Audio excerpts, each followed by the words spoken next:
Saturday, everyone. Something that we've mentioned on the show before is that even after years of crawling through the archive and listening to episodes by previous hosts, sometimes we still stumble onto things that we didn't realize we had before. Sometimes it's because a name was not a familiar one until something we researched ourselves, and that's what happened this time.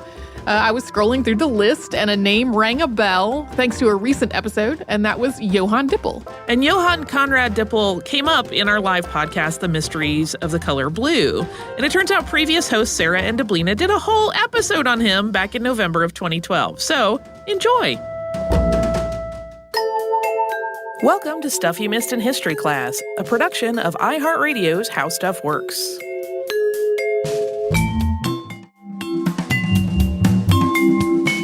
Hello and welcome to the podcast. I'm Deblina Chakraborty. And I'm Sarah Dowdy. And we're technically past October and that spate of spooky episodes that comes along with it. But the subject of this episode, Johann Conrad Dippel, could really fit right in with that batch. And honestly, I have to confess here, he probably would have been with that batch if this book that I had ordered for $2.59 had come in time. A little peek into our world. I know, we're always... I don't want to say complaining. We're always telling people, I guess, especially people who write in about books, that we don't really have a research budget. Yeah, I'm on the waiting list for this book at the library, waiting for this cheap book to come from Amazon, whatever it is.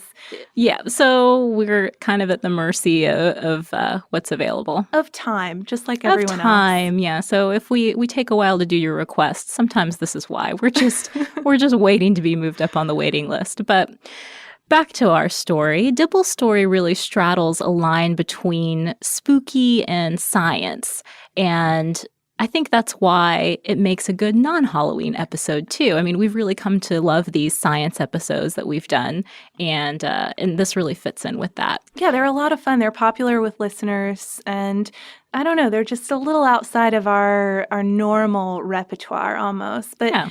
This guy really combines a lot more than your typical scientific pursuits. He does. In his life's work, we find a mix of theology, science, alchemy, and medicine. And if that's not interesting enough, there are also the rumors that are involved in this tale, rumors of mysterious experiments involving the reanimation of we don't know what, something, maybe people, maybe animals, and also rumors of body snatching. So if you didn't already guess it from that description, there's a link here, or maybe just the supposition of a link to Dr. Frankenstein, the character from Mary Shelley's famous novel. And that's probably the main reason that Dippel is a frequent request from our listeners. Maybe a lot of them believe that he was the inspiration for that character. And of course, if this is starting to sound kind of familiar, we already did an episode last year called Who is the Real Frankenstein? And it was about Giovanni Aldini. But the character of Frankenstein is kind of like the one of Indiana Jones. There are several different historical figures that people believe could have been possible inspirations. And we named a few of them in that Who was the Real Frankenstein podcast. Maybe one reason why we didn't explore that possibility more, though, is because there are some legit-sounding reasons cited as to why Dippel couldn't have been the Frankenstein inspiration, which we're, of course, going to mention later on. But the potential Frankenstein connection, while it may have been the reason we heard about Dippel, that's not the only reason that we became interested in learning more about him. He was also just this rascally, controversial figure, and you know how we love those. He also created a concoction that seems fit for some sci-fi horror story, but according to an article in Medical History by E.E. Ainsley and W.A. Campbell, was really included in pharmaceutical books as a sort of universal medicine until the early 19th century. And this concoction was called Dippel's oil, and Dippel thought it to be the elixir of life. Okay, so one of the reasons why it's so hard to know whether Dippel truly could have been the inspiration for Frankenstein is that a lot of the details of his life are pretty sketchy. According to Radu Florescu in his book In Search of Frankenstein, this is partly because a lot of primary sources related to Dippel's life, including his doctoral dissertation, were destroyed during the Allied bombings of Darmstadt and Gießen, which is where he studied. So all these papers about his life are no longer with us, unfortunately. Florescu's own biographical sketch of Dippel is one that we refer to a lot, and he put it together through studying more than 70 works which Dippel composed, including one that contained his autobiography, as well as Dippel biographies by other writers, including Karl Voss. So one thing that most accounts of Dippel's life really agree on is how it began. He was born August 10th, 1673 and this is probably one of the biggest reasons that people make the Mary Shelley Frankenstein connection. It's because he was born at a place called Frankenstein Castle, about a mile south of Darmstadt. So I'd say that's a pretty big connection. Mm-hmm. So today this castle is basically a ruin that overlooks the Oldenwald, but it was once the home of the Barons Frankenstein. Or Frankenstein, maybe more accurate. Yeah, and they were a German feudal family, but they had vacated the place by the time Dippel was born, having sold the place in 1662. By the time Dippel was born, the castle, however, had become a hospital for people who had been injured in the war with France. And his parents, Anna Eleonora Munchmeyer and a Lutheran minister named Johann Philipp Dippel, were both refugees there. According to that medical history article we mentioned, Dippel's father wanted him to become a Lutheran minister too. He would have been the fifth generation in his family to do so. But Florescu notes that Dippel was always kind of a strange kid. For one thing, he was kind of a loner. The other kids gave him the nickname the Owl for his tendencies to keep to himself and also to read by candlelight in one of the castle towers at night, which sounds pretty brave for a young kid. He was also considered kind of odd for the way he regarded himself. He was really smart, and that seems pretty evident by pretty much all accounts. Ainsley and Campbell's article says that at Dippel's secondary school, Darmstadt Gymnasium, his name was first on the roll of distinguished old boys. But Florescu says that Dippel considered himself, quote, a superior individual animated by a, quote, higher spirit who could figure out the mysteries of the universe. So he basically thought that his brilliance was limitless. Something that makes sense of his later achievements in life. Yeah, and something that shows us why maybe he wouldn't have been content with following his father's footsteps as far as profession is concerned. Exactly. So Dippel enrolled at the University of Gießen in 1691. He was about 17 years old, and he was planning on studying theology still. He registered under a different name, though, from Dippel. He registered with the name Frankenstein, which was another reason that the name is kind of stuck with him throughout the years. And he earned a reputation at school for being extremely intelligent, but also for being really vocal about debating theological and scientific points with his professors. He graduated in 3 years and apparently really shocked some people with his dissertation, which was entitled On Nothing. And as such was considered to be a confession of skepticism. Sounds like a classic college kid move, though, doesn't it? You write your dissertation, quote, on nothing. In a way, yes. It wasn't too long after that Dippel adopted the Lutheran pietist point of view. And at that time, the Lutheran Church was divided into Orthodox and pietist contingents. And the Orthodox camp conformed to the Lutheran creeds and liturgy. And the pietists basically believed that the, quote, good life was more important than sticking to a creed. So if that separation makes sense to you guys. According to Ainsley and Campbell's article, this switcheroo may not have been that big of a surprise either, since Dippel, quote, began to express doubts about the catechism at age 9.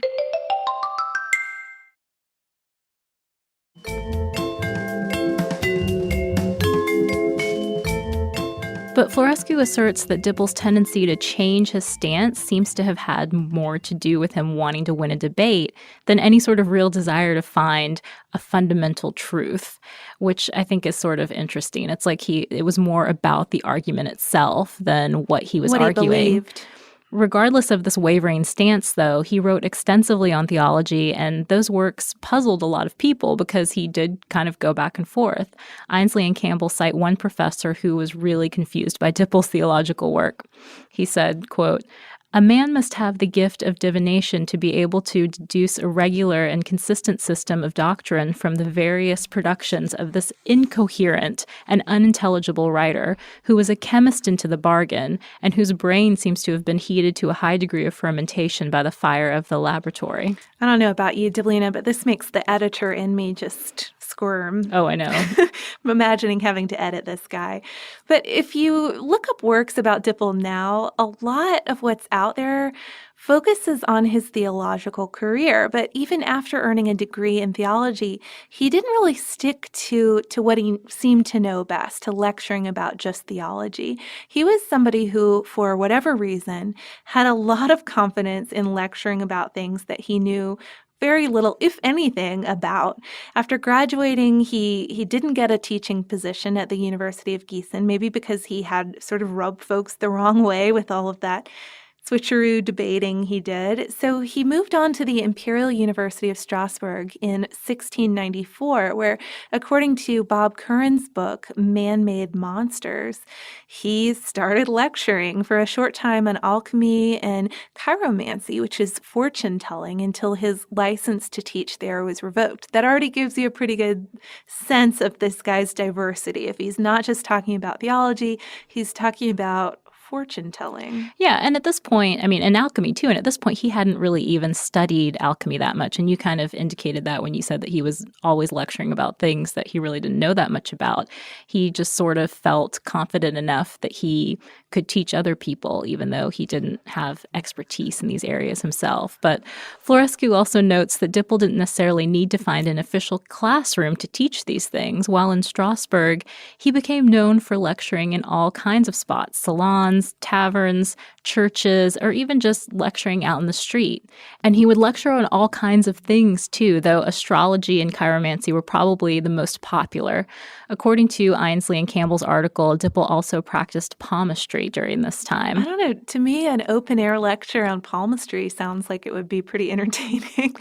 I would go to that, a lunchtime lecture stop by, on palmistry. You'd be going to get lunch, and you'd see this guy lecturing, and you'd stop for a little while. But some students, we're making him out to sound like kind of a really weird guy who maybe nobody was paying much attention to, but some students really looked up to him. But yeah, I mean, remember, he was brilliant. He was, and he captivated people. But Florescu also points out that chronicles from the time allude to some kind of, quote, scandalous behavior on Dippel's part. And after living where he was for a couple years, he was forced to flee. And exactly why he had to do that is a bit unclear. Florescu says that he was implicated in some body snatching incidents in a local cemetery. Ainsley and Campbell say that it's because Dippel killed an opponent in a duel. So very different explanations there. Both good reasons to get out of town. Regardless of why he had to leave, Dippel did have to go and lay low for a little while. According to Florescu, he returned home for this period, and home at that time was near Frankenstein Castle with his parents. So this is about the time when Dippel began to really seriously study and practice alchemy. And he got into it when a Lutheran minister from Gießen gave him a couple of books on alchemy. And these books included Raymond Lully's Experiments and Guillaume Postel's Veil Raised on the Mysteries of the Beginning of the World. He basically pushed these books on Dippel because he supposedly believed that Dippel would be able to understand them better than anyone else. So again, kind of a nod to his supposed intellect. His brilliance. Mm-hmm. And after reading them, Dippel apparently decided that the whole making gold thing that everybody was so interested in at the time really didn't sound that tough after all. I mean, you guys should go listen to our episode from last October on alchemy if you want to see really how much people were into this. Right. But he decided he wanted to give it a shot, and he was so confident that he would succeed that he bought an estate completely on credit to set up his lab there. It cost 50,000 guilders, but of course he didn't anticipate paying these loans back would be a problem because of course he would be able to make gold and pay in that. So in about 1700 or 1701, sometime in there, he claimed that he had succeeded in finding the secret formula for gold, but the crucible containing that broke into the fire and was tragically lost. And according to legend, alchemists weren't supposed to use the gold that they created for personal gain. So, this idea of buying a place on credit and then you'd pay it all back with the gold you could make, not legit for real alchemists to be planning on doing that. So maybe it was a little bit of bad luck. Yeah, a little curse-like situation going on there. But there are differing accounts of what happened with Dippel after this. According to that medical history article that we were talking about, Dippel had to flee again to escape angry creditors. Florescu, however, says that he tried unsuccessfully to recreate this gold formula that he'd lost for 3 years after that, and then started wandering. I have to wonder, okay, if you'd made the gold formula, didn't he write it down? Well, and why it would take, what is it? It's longer. It takes longer to try to recreate it, doesn't it, than when he made it the first time? It sounds like he was just messing around with stuff the whole time. Yeah, a pinch of this, a little of that, little philosopher's stone. Either way, Dippel began to wander through other parts of Germany and through foreign lands, too. For a while, he settled in Berlin, which was at the time the capital of the Kingdom of Prussia. And while there, he was under the protection of Count August von Wittgenstein, who I think we've mentioned the Wittgenstein family in other episodes. They pop up from time to time.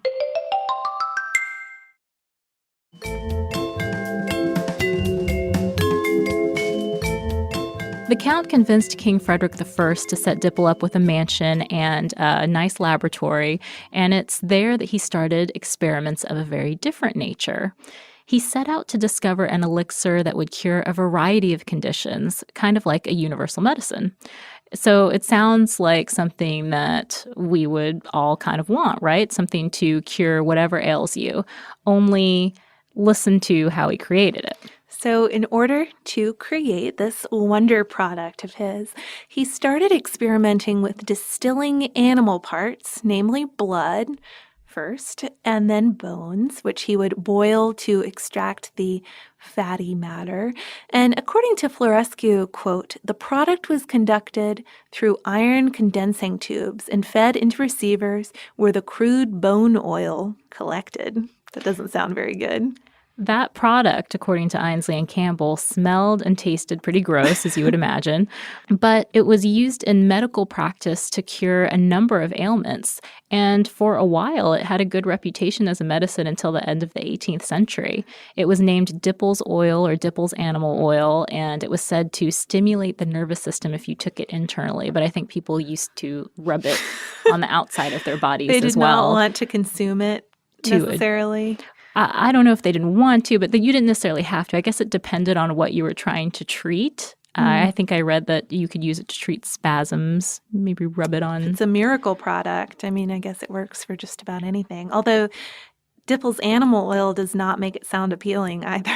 It doesn't. Maybe just Dippel's oil would have been a better name. And I've seen it both ways. I've seen it as Dippel's oil and Dippel's animal oil, but I think I would choose to partake of the Dippel's oil before the animal oil for sure. But through this work in boiling animal parts, Florescu also points out that Dippel made a very different kind of discovery. By boiling animal parts and mixing in iron and some various other ingredients, he apparently ended up with a chemical called potassium ferrocyanide. And when that chemical was mixed with air, it became this brilliant blue color that became known as Prussian blue or Berlin blue. For some reason, that discovery wasn't made public until about 1724, but that blue dye was widely used by artists. Yeah, you'll still see paint colors today. It's a color still, Prussian blue. Right. And just a side note here, since we've done some poison podcasts recently, another German chemist took Dippel's chemical and diluted it with sulfuric acid, which created hydrocyanic or prussic acid, which Florescu calls one of the most potent poisons.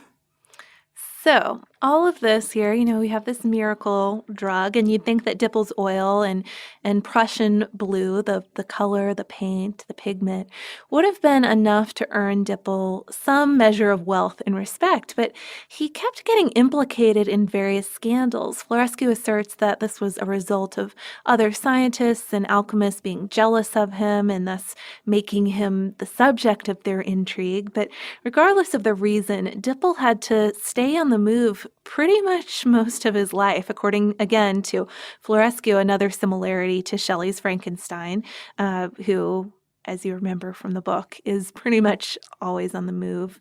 Although that's partly because there's a monster involved. That's true. He had motivation. He had good reason to keep out keep going. But finally, Dippel headed to Holland after Berlin, where he studied medicine in Leiden and earned his degree by 1711 or so. And he was said by some to be a pretty good physician. And according to Ainsley and Campbell, he even attempted to set up a medical practice outside of Amsterdam, but again had to flee, this time to Denmark in 1714. And again, the reason why he had to get out of town and so fast seems to be unknown. Although Florescu does point out that after earning his medical degree, Dippel was doing experiments with animals, taking them apart to just try to find out how it all fit together. And apparently, at least one of Dippel's biographers suggests that he was trying to understand the process that, quote, engenders life itself, another similarity to Shelley's character, if it is true. Well, and this reminded me a little bit, too, of the blood work episode, trying to find the root of the soul. I mean, that's pretty similar to trying to find the process that engenders life itself. These experiments going on kind of at the same time to find what seems like unfindable things. So maybe these crazy experiments that Dippel was doing had something to do with his flight. But after going to Denmark, Dippel again got caught up in a series of political intrigues that resulted in him getting thrown into prison for 7 years on the Danish island of Bornholm. He was sentenced to life, but was released at the request of the Queen of Denmark in 1726, who wanted him to be her physician. So that shows that he must have had a pretty good medical reputation at the time. I'd say if you're thinking, get this prisoner out of jail. I need him to be my doctor. And I'm the Queen of Denmark. Right. A year later, though, he ended up moving to Sweden, where he worked as a physician in the court of the Swedish king. So really a dramatic rise in fortunes for him. He continued to encounter controversy there, though, as well, and eventually returned home to Germany in 1729 after being gone for some 25 years. Yeah, and what I've read about him, Florescu in his book talks a lot about how Dippel was sort of drawn to home his whole life. He sort of kept in touch with his family, his siblings there, and he wanted to come home. So it makes you question even more these things that made him move from place to place, it was. And drawn to one place in particular. Yeah, he returned to his family home near Castle Frankenstein, the place where he was born. And Florescu says that it's there at home that Dippel started working on some kind of, quote, grand design. And citing a document that most scholars ignore, this author says that Dippel did claim to finally have achieved something of this sort, some sort of chemical secret. And then he apparently offered it to the local landowner near his family home in exchange for ownership of Castle Frankenstein and its domain. So he's sort of focused on this place where he was born. Getting the castle. He wanted it. In exchange for a grand design. The deal didn't work, though. No, it fell through, and it's still not clear what the secret that he was offering for the castle was. But Florescu thinks it has something to do with a mysterious pamphlet that Dippel had printed in 1733, a year after the deal fell through. In it, he claims that he discovered a formula for prolonging his own life until 1801, at which point he would have been 135 years old. Apparently, this came at a time when his enemies were spreading rumors that he was going to die, so maybe he sort of came up with this to counter that. Unfortunately, though, for Dippel, he ended up dying just a year after making that prophecy on April 24th, 1734. He was found in the palace of his old friend, the Count von Wittgenstein, where he had a laboratory. And Dippel's body was cold and rigid when it was found, but he was also foaming at the mouth, and the entire right side of his face was blue. And the medical history article that we've mentioned earlier says that the cause of death was probably a stroke, but of course, especially for a guy like this, people suggested that it could have also been poison. Still, other people, and this has got to be the best option on the table, think that he'd been killed by the devil for not keeping some sort of contract. And that last theory is definitely fitting for a spooky tale like Shelley's, but there are several reasons why people think that Dippel probably wasn't actually the inspiration for Frankenstein. For one thing, many of the traits that people attribute to him may actually post-date Mary Shelley's novel. So these were things that were sort of retroactively put onto Dippel, maybe even after the movies were made. There's also some doubt about how much Shelley could have known about Dippel's life. She definitely traveled in the area where Castle Frankenstein is, but who knows if she actually heard about his story. And finally, of course, we just don't really know that much about Dippel's life. Of course, Shelley might not have necessarily been at the same disadvantage that modern scholars are, since she would have been long before the World War II bombings in the places where all his records were. That's true. But another thing I think of here is that even if she had been interested in the things he was doing and wanted to find out more about him, as you mentioned earlier, I think there were a lot of people who were doing these sorts of experiments at the time. A popular pastime. Right. So she could have just been inspired by that fact rather than Dippel's specific story. But it's interesting to speculate about, and I'm glad to know a little bit more about him. So, good request from listeners here. Yeah. Even though we had to go to some lengths to find out more about him.